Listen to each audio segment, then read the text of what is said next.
Washington is on edge. President Donald Trump is trying to fire a member of the Federal Reserve's powerful board. Economists call it the biggest threat to the Fed's independence in decades. If Trump succeeds and forces steep interest rate cuts, inflation could rise and so could borrowing costs for mortgages, car loans, and business credit. A move that could hit every American wallet. President Donald Trump moved Monday to remove Lisa Cook, the first black woman to serve on the Federal Reserve's 7-member governing board. It marks the first attempt in the Fed's 112-year history for a president to oust a sitting governor. Trump said the action stems from allegations of mortgage fraud made against Cook by one of his own appointees. Lisa Cook has filed a lawsuit to stop her removal, arguing that the mortgage fraud accusations are merely a pretext for President Trump's real aim: tightening his grip on the Federal Reserve. A court is expected to rule next week on whether to temporarily halt her dismissal while the case proceeds. For months, Fed Chair Jerome Powell has mostly brushed off President Donald Trump's relentless calls for lower borrowing costs.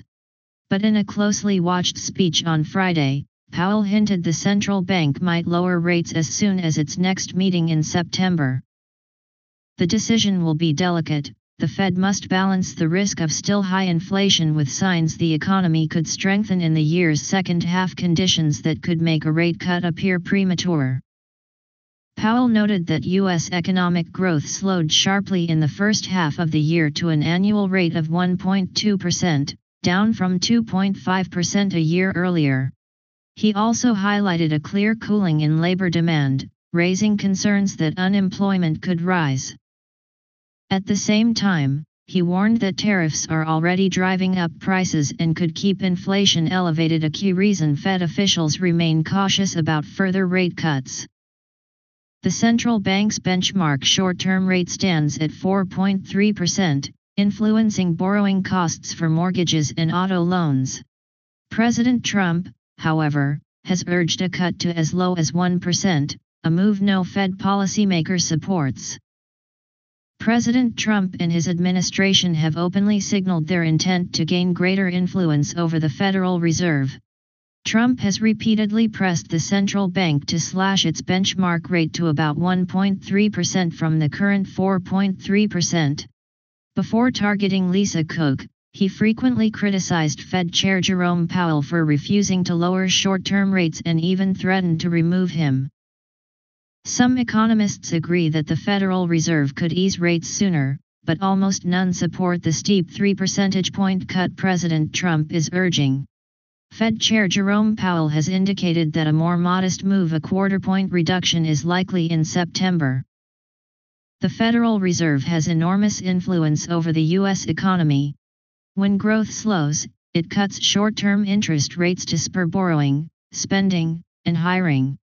When prices rise too fast, it raises rates, moves that can cool the economy and cost jobs. Economists favor an independent Fed because it can make tough, unpopular choices that keep inflation lower over time. But elected leaders, including President Trump, often push for cheaper borrowing to give the economy a quick boost.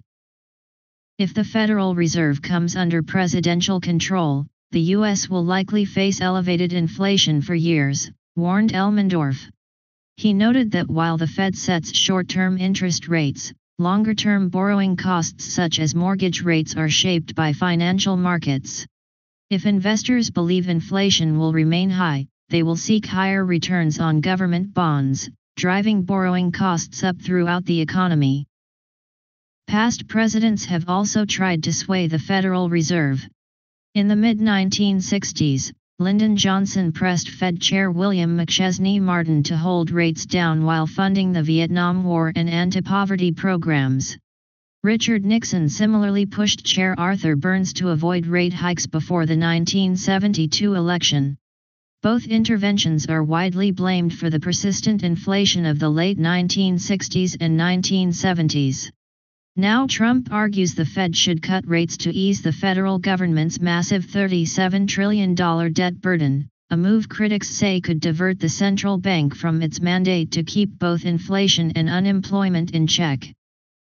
In an interview with USA Today, Vice President J.D. Vance argued that critics of President Trump's move are effectively saying 7 economists and lawyers should be able to make an incredibly critical decision for the American people with no Democratic input. Stephen Miron, a senior White House economic advisor, echoed that sentiment in a paper last year, proposing a Fed overhaul that would make it far easier for a president to dismiss governors. Miron wrote that the goal is to preserve the economic advantages of an independent central bank while ensuring the accountability a democracy requires. Trump has now nominated Miron to the Fed's board to succeed Adriana Kugler, who resigned unexpectedly on August 1.